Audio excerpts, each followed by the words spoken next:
घासीदास गुरु वंदना की अमरदास प्रणाम। बालक दास तो ही सुमिरो गुरु सिद्ध करो सब काम। बोल गुरु घासीदास बाबा की जय।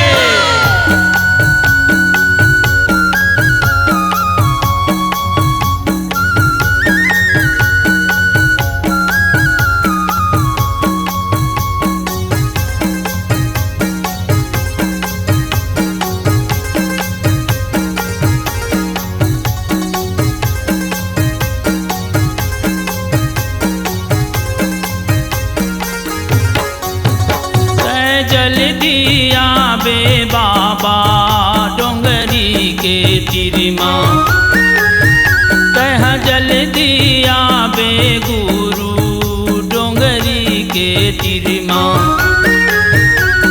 सब संतन तोर बैठे हावे,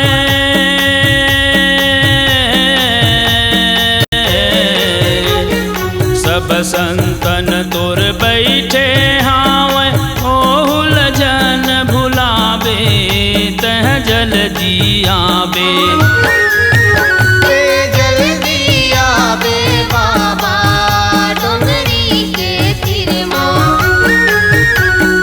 जल दिया बे गुरु डोंगरी के तिरमा।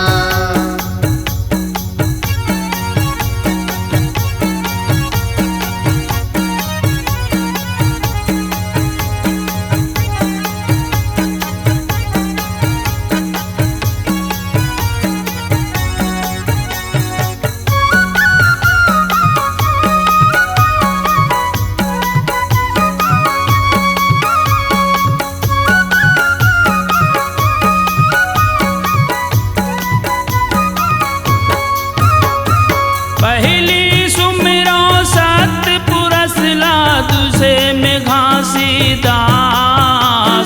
तोर चरण के अमृत पाए बर लगे है मन के आस।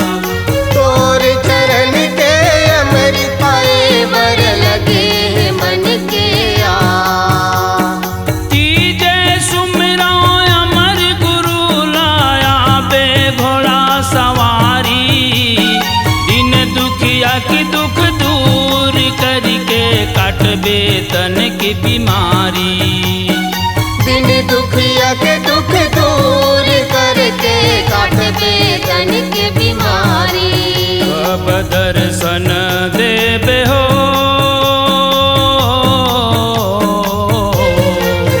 कब दर्शन देबे हो मोरी सती गुरु बाबा तह जल दिया बे। तह जल दिया बे गुरु पहाड़ी के तिरमा। तह जल दिया बे गुरु पहाड़ी के तिरमा।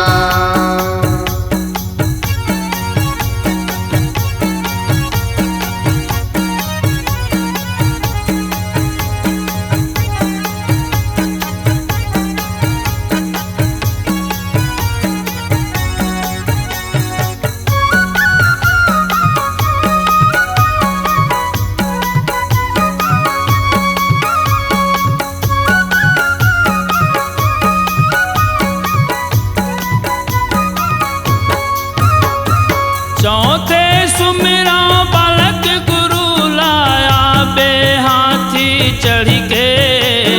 सब संतन लाया अमृत बटाबे तय हर सत्य नाम के। सब संतन लाय अमृत बटाबे तेहा सत्य नाम के। विजय गुरु गुरु बालक दास हमर गर्भ गुमान है। सतनामी के जगत गुरु जे कर सत्य के निशान है। सतनामी के जगत गुरु जे कर सत्य के निशान है। और गुण लागा बो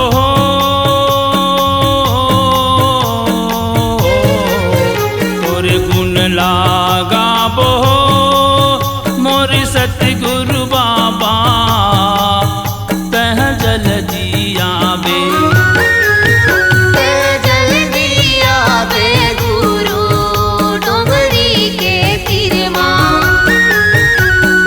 जल्दी आवे बाबा पहाड़ी के तीर माँ। जल्दी आवे गुरु पहाड़ी के तीर माँ, जल्दी आवे बाबा वही गिरौदपुरी माँ। सब संतन तोर बैठे हावे,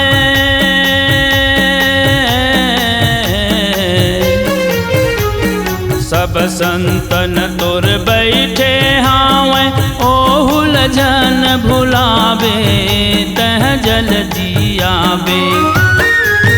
तह जल्दी आवे गुरु डोंगरी के तीर माँ, तह जल्दी आवे गुरु पहाड़ी के तीर माँ। जल्दी आवे बाबा डोंगरी के तीर माँ, जल्दी आवे गुरु ही भंडारपुरी माँ, वही गिरौदपुरी माँ।